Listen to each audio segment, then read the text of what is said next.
Hello, happy Sabbath po sa inyo mga kapatid. Kumusta na ang inyong kalahating sanlinggo? Kung tutuusin ay nung makalawa lang ay tayo ay nagkwentuhan, nag-usap-usap tungkol sa aklat ng Henesis Kapitulo 6 na ating pinag-usapan. Napakabilis ng araw, ano po. Nung makalawa lang yun, ngayon ay weekend na naman at ito po ay tayo po ay nasa October 13. Kumusta na ang inyong kalagayan? Kayo po ay natutuwa ba dahil tayo ay nasa araw ng Sabat na ating pinakahihintay na araw sa loob ng isang linggo? Sa gabing ito, mga kapatid, tayo ay muling magbabasa tungkol sa pagpapatuloy sa misyon ni Noe na iniuutos ng Diyos. Pero ang bago ang lahat, tayo po muna ay manalangin. Ama namin Diyos sa langit, salamat po sa inyo. Salamat po sa buong sanlinggo na kami inyong pinagpala, binayayaan, pinagkalooban ng mga bagay na kailangan namin. Humihingi din po kami ng tawad sa aming mga kasalanang nagagawa. Sa lahat ng aming pagkukulang, sa lahat ng hindi nyo naibigan sa aming mga pag-uugali pananalita.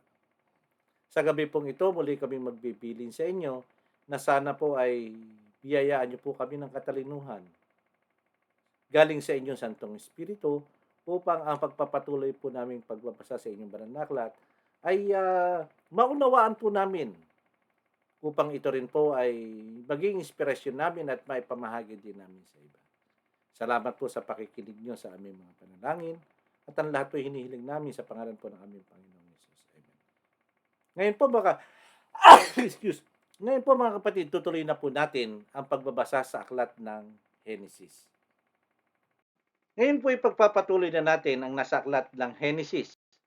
Genesis 7:1 hanggang 24. Pakinggan po nating mabuti, ito yung maiksi lamang. Sinabi ng Panginoon kay Noe, pumasok ka sa barko kasama ang buong mong pamilya, ng pamilya mo, sapagkat sa lahat ng tao sa panahong ito, ikaw lang ang nakita kong matuwid. Magdala ka ng 7 pares sa bawat uri ng malinis na hayop. Ibig sabihin, 7 pares, dali 14, lalaki at babae po ito. Pero isang pares lang sa bawat uri ng hayop na marami. Ibig sabihin, 4 lang. Ano-ano ba yung uri ng hayop? Pag-aaralan natin sa mga susunod na panahon. At magdala ka rin ng 7 pares sa bawat uri ng ibon. Gawin mo ito para mabuhay sila sa mundo.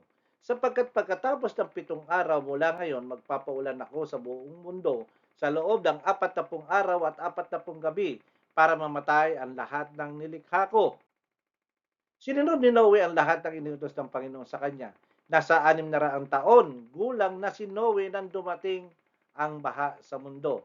Pumasok siya sa barko kasama ang asawa niya, mga anak niya lalaki, at ang manugang para hindi sila mamatay.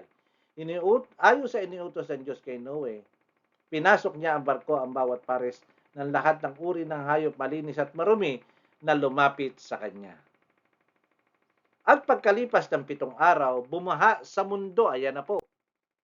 Nang ika-17 araw ng ikalawang buwan, umulan ng napakalakas. Isipin nyo na kung ano yung naranasan yung maulan na bagyo na napakalakas. At umapaw ang lahat ng bukal. Si Noe ay 600 taon ng gulang noon. So, umuulan sa taas, bumubukal sa baba, paano hindi babaha nun? Ha? Umulan sa mundo sa loob ng 40 araw at 40 gabi. Noong mismong araw na nagsimulang umulan, ito papakinggan natin. Pumasok sa barko si Noe, ang asawa niya at ang 3 niyang anak na sina Sem, Ham at Japet kasama ang mga asawa nila. So bali ilan sila? Bali 8 po sila. Mag-asawang Noe at saka 3 anak at 3 manugang. Kasama nila ang lahat ng uri ng hayop na lumalakad at gumagapang at lumilipad.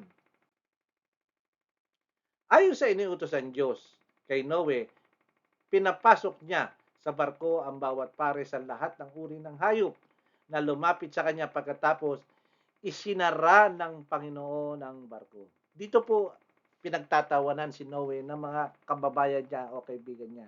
Una-una, bakit siya hindi pinagtatawanan? Gumawa ng barko sa ibabaw ng bundok. Sinabi ni Noe, magsisi kayo, uulan. Pinagtawanan naman siya kasi sa tanang buhay nila, hindi pa sila nakakita ng ulan. At ito pa ang kahuli-hulihan, gagawa ka rin lang ng barko, nilagyan mo ng pinto, pero hindi kayang isara. Kaya ang sabi rito, isinara ng Panginoon ang barko. Walang tigil ang ulan sa mundo sa loob ng 40 araw, tumaas ang tubig hanggang sa lumutang ang barko. Pinakamataas sa bundok po ito.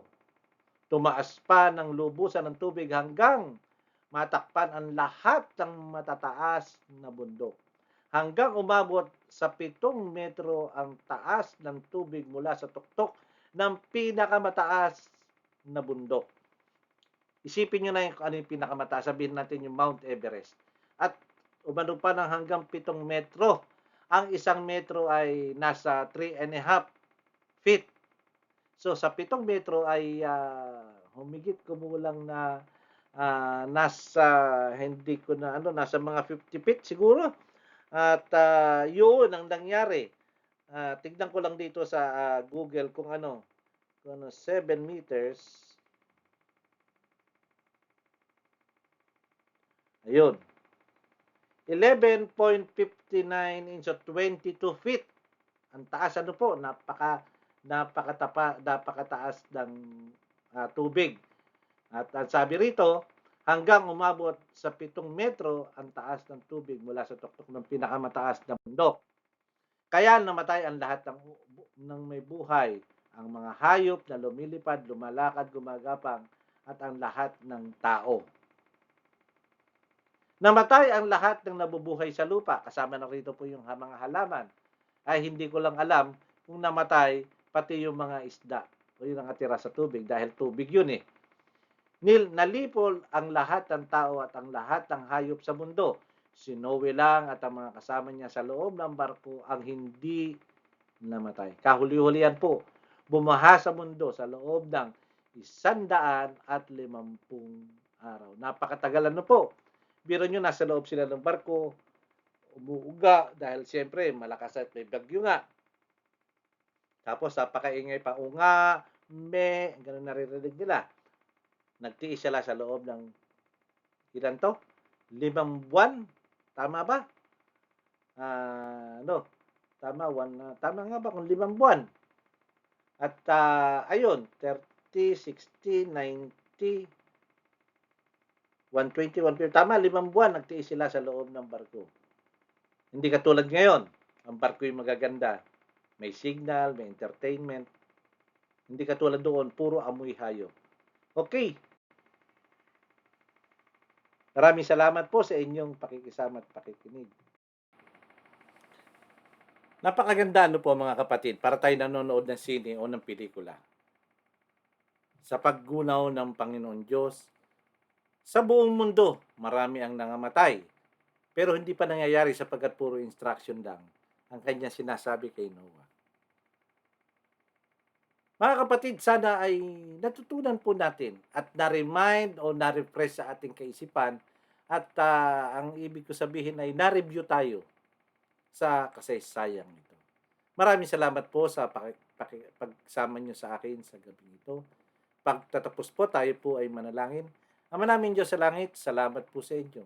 Salamat po sa isang istorya na naman na nasa Biblia na kami po ay binigyan nyo ng inspirasyon at na-remind sa amin, na-review po kami. Bagamat ang mga istorya na to ay alam na po namin, pero maganda po ang nangyayari sapagkat kami po ay nagkakaroon ng paalaala. Salamat po sa pakikinig nyo muli sa aming panalangin at muli kami humihiling at nagpapasalamat sa pangalan po ng aming Panginoon Jesus. Amen. Okay mga kapatid, bukas magkita-kita po tayo sa ating mga bahay-sambahan.